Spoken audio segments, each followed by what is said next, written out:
वेद कहते हैं कि तत्त्वम असि, तुम वही हो। महाराज जी, ये समझ नहीं आ रहा कि मैं कौन हूं, और जब मैं वही हूं तो मैं क्यों किसी की खोज कर रहा हूं, और भगवान मुझको दिखते क्यों नहीं जबकि वो मेरे अंदर हैं। इस गूढ़ रहस्य को कैसे समझूं महाराज?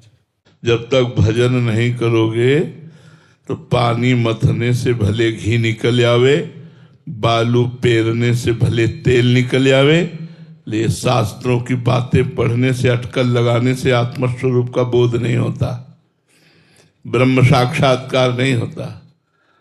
गुरु की शरण में जाकर उनके द्वारा बताई हुई साधना पद्धति से मन को असंग करते हुए जब निरंतर परमात्मा में लगाया जाता है तो किसी से पूछने की जरूरत नहीं पड़ती कि मैं कौन हूं।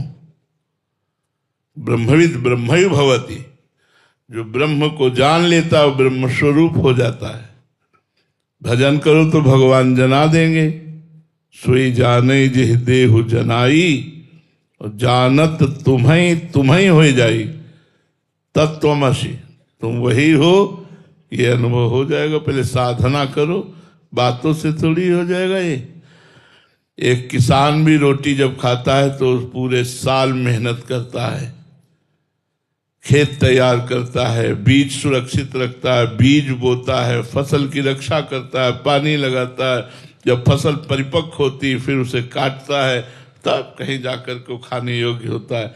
तो ऐसे ही साधु महात्मा अपना जीवन भगवान के चरणों में न्यौछावर किए हुए उसी तत्व के जानने के लिए तो पूरा जीवन अर्पित किए हैं। तो चाहे गृहस्थ में हो चाहे विरक्त में हो, साधना तो करनी ही पड़ेगी। यदि भगवत तत्व का बोध प्राप्त करना है या प्रेम, तो साधना में लगो। पहले किसी गुरु का वर्ण करो, अगर ज्ञान मार्ग में जाना है तो तत्व ज्ञानी गुरु का वर्ण करो, प्रेम मार्ग में जाना है तो किसी वैष्णव गुरु का वर्ण करो, और उनके द्वारा बताई हुई पद्धति से चलो, तब शुद्ध ज्ञान होगा। ऐसे मनमानी थोड़ी हो जाएगा।